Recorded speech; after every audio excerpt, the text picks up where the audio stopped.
I officially sold 95% of my silver stack. Why, you may ask? Well, I had a line of defense. I had emergency savings. I also had an opportunity stack. I call an opportunity stack this: a silver round, a coin, maybe a copper round. I would make a coin ring out of one and a coin ring out of another. That's my opportunity stack. This would be the part of my collection that I would make extra money from immediately, with the premium based off of turning each one into a ring. Okay? So I had a certain percentage that I turned into my opportunity stack. Now, my emergency cash was anywhere from 3 to 6 months. Once I went through that based off an emergency, a real SHTF, as people know the acronym is, I had to realize, okay, what must I do? Let's go to the opportunity stack.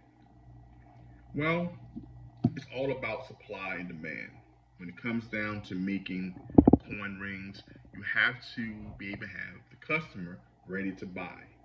So the opportunity stack became at a standstill. So I couldn't move it as fast as I want to get the profits that I needed. So what next thing that I have to do after I went through my emergency stack for 3 to 6 months, I had to start going to my silver. Now, I had some silver like so, which is like American Buffaloes, which is a lower premium. I went through those first. And when that ran out, I had to go through my more premium silver. Certain coins, silver that had a higher value to it based off of the premium. So you had spot value, a couple dollars over spot, maybe $3 over spot, to anywhere from $8 to $9 over spot. Now, what would I do to start over?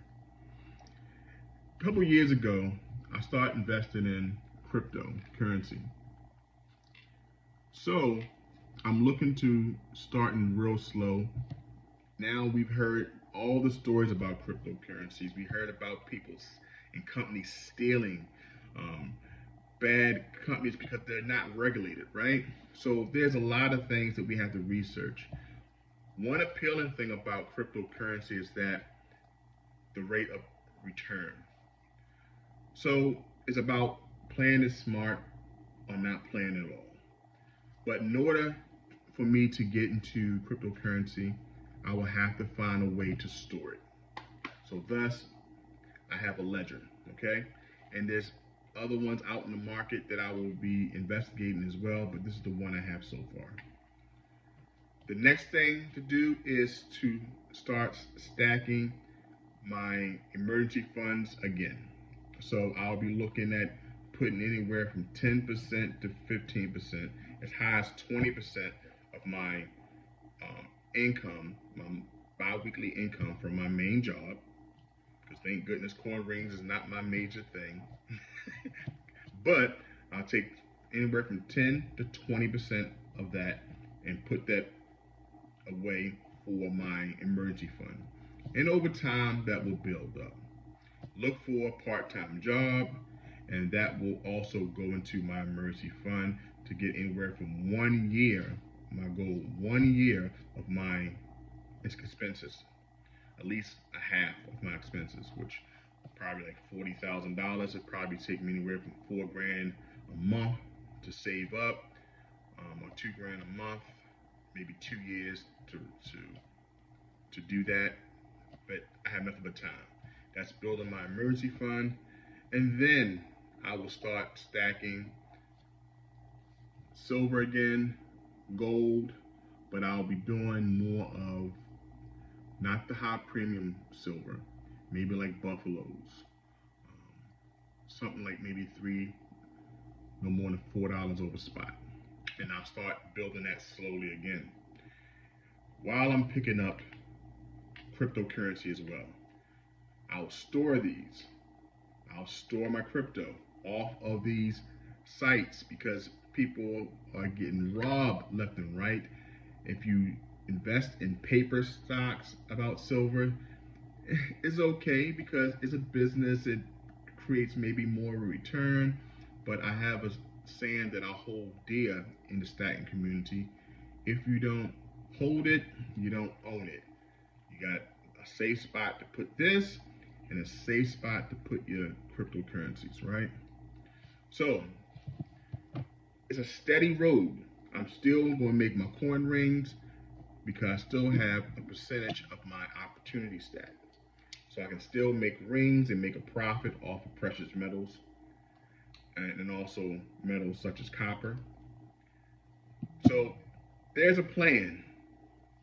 But I tell everyone, make sure when you start stacking, you stack with a purpose and you have a plan. Just don't buy everything. When I first started, I was buying all types of premiums.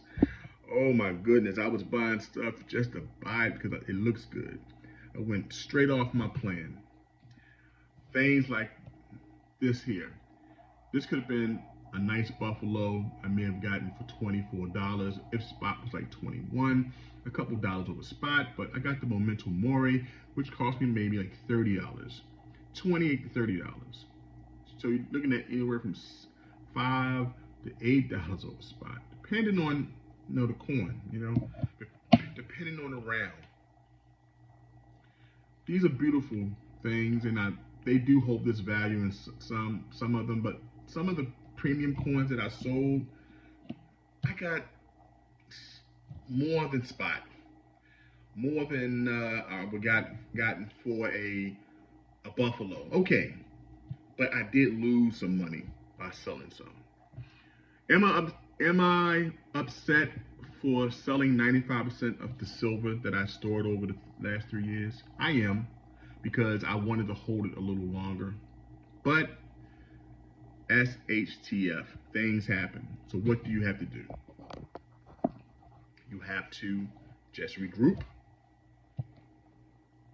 write your plan, then execute. So, guys, that's the plan. Still making my rings. I'm still gainfully employed, and I still have my hobby that also helps bring in extra money. So the plan is written and it will be executed. But that is what I wanted to share. So for those who had to sell, man, it's not over for you. The dice are still in your hand. The game is still able to be played. Get to your plan and execute it. And I guess in about 1 to 3 years, you'll be back in your spot.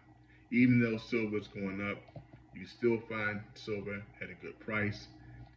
Get some junk silver or some constitutional silver, that some may call it. Start there. Get some silver such as buffaloes, Canadian maples, low premium silver. And then you get some gold because it holds value. If you want to get to cryptocurrency, get it, but be smart. Do research, or just stay out of it altogether. Get your emergency fund. Learn about hard assets, things that are going to appreciate over time. That's the goal for now, 1 to 3 years. Get back on this horse and ride into the sunset. All right, guys, it's not over. I'll see you next video.